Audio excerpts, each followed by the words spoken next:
All right, there is a new pope, and I was not planning to talk about this until this morning, and I do want to get one thing out of the way.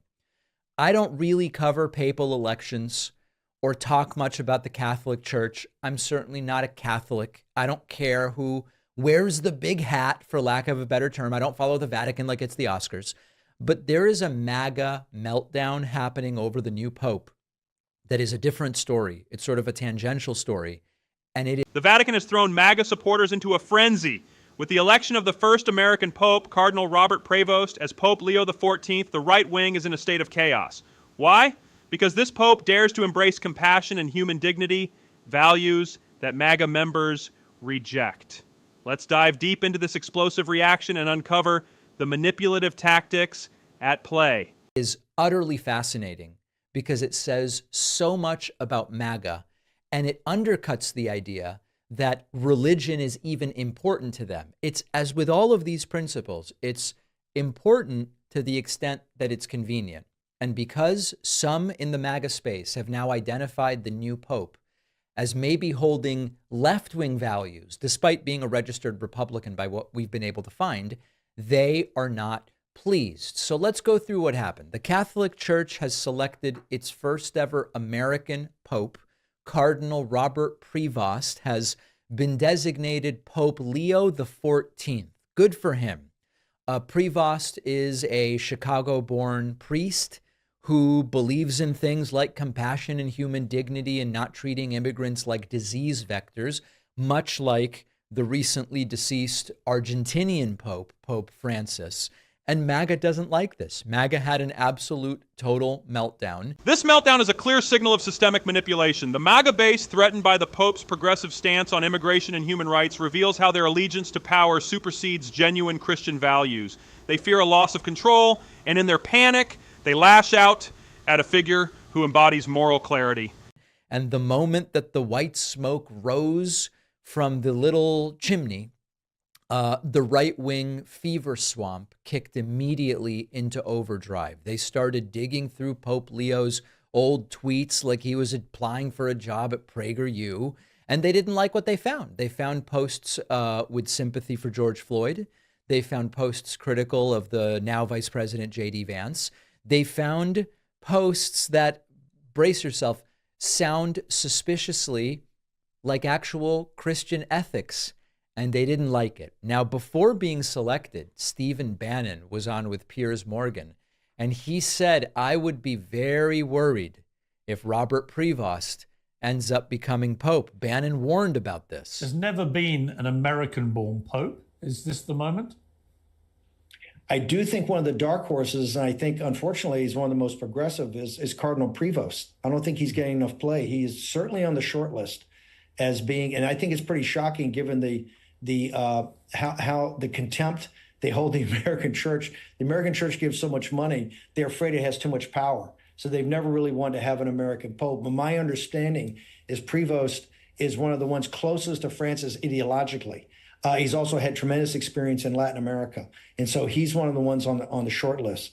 All right, so Bannon then goes on to list other possibilities, but Bannon was right. Prevost was indeed on the short list, and Prevost became Pope. And this is when the floodgates opened. Far-right conspiracy crank Laura Loomer, who seems to have a lot of influence over Donald Trump right now, went into full meltdown mode, calling him a woke Marxist Pope, and later went on. This labeling is a classic example of elite distortion. By branding the Pope as a woke Marxist, they aim to discredit any ethical framework that opposes their agenda. It's not about theology, it's about maintaining a narrative that supports their own power. The MAGA machine thrives on fear-mongering, and the Pope is their latest target. On with more ranting and said that it's gross that Prevost now, as Pope Leo XIV, will be leading the Catholic Church. She called him anti-Trump, anti-MAGA, pro-open borders, and, quote, a Marxist like Pope Francis. Now, remember that Jesus preached wealth redistribution, but never mind that. Then in comes Newsmax's Rob Schmidt warning minutes before the election that this Pope better not be woke. Now, by MAGA standards, I guess the new Pope is woke, by which I mean that He believes immigrants are people. I know that that's not necessarily a popular view in the MAGA right at this point in time. Then came alt-right grifter Mike Cernovich, who was frothing at the mouth, raging that the new pope is an open borders globalist, and predicted without evidence that he will soon be pushing abortion. Not pro-choice policies, by the way, just pushing abortion like a door-to-door sales gig. Could I interest you in an abortion? Something I've still never seen anyone do, despite the ranting and raving from the anti-choice right. Joey Manarino is another far-right influencer. He went full panic mode. This guy is worse than Francis. And he even referred to him as a liberal piece of shit and said that we're effed. You can sense how deeply spiritual Manarino is. And then Charlie Kirk from Turning Point USA kind of piped in to say the Pope was spreading George Floyd propaganda. But ultimately, Kirk did say, listen, it seems that this guy is a registered Republican. And that's, I guess, good as far as Charlie Kirk is concerned. So Trump says he looks forward to meeting the new Pope. Should be a delightfully awkward meeting. But here's the big takeaway. The MAGA movement now treats everyone and everything as a potential sort of deep state enemy, even the Pope.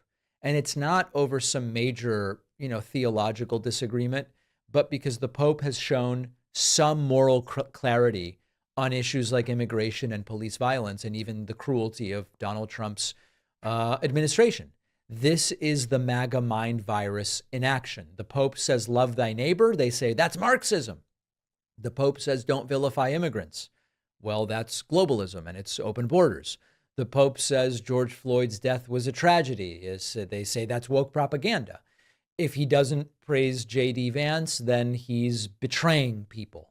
And what this is a reminder of is that just like with debt and deficit, just like with business regulation, just like with protectionism and isolationism, just like with support the police, support the troops, with every single one of these issues, the actual principles stop mattering once they become politically inconvenient, because it's all about loyalty to one guy. He happens to be orange. You know who I'm talking about. And if you don't worship him, it doesn't matter who you are. You could be the literal Pope himself, and they would say you are a traitor. This reaction exposes a dangerous truth. The MAGA movement has twisted Christian values into a loyalty test, where only those who praise their leader are deemed worthy. This manipulation transforms faith into a weapon against anyone who dares to challenge their orthodoxy, including a figure as significant as the Pope. And in this case, the Pope is a traitor to what they describe as Christian values. And what's wild is that these are the people who were screaming about religious freedom for years, but now they want the Vatican to act like it's part of Turning Point USA or the Trump administration. Sorry, the Pope's job is not to make Trump feel better about himself. And if that bothers you, it probably says more about your religious and moral framework than it does about the Pope. So I anxiously await this meeting between Trump and the Pope. It sounds like it'll be really weird. The reaction to Pope Leo XIV showcases how MAGA's grasp on power is maintained through fear and manipulation. This isn't just a political issue, it's a profound shift in how faith and loyalty are weaponized against moral integrity. As we witness this unfold, ask yourself, what does it mean to truly follow Christian values? Share your thoughts below.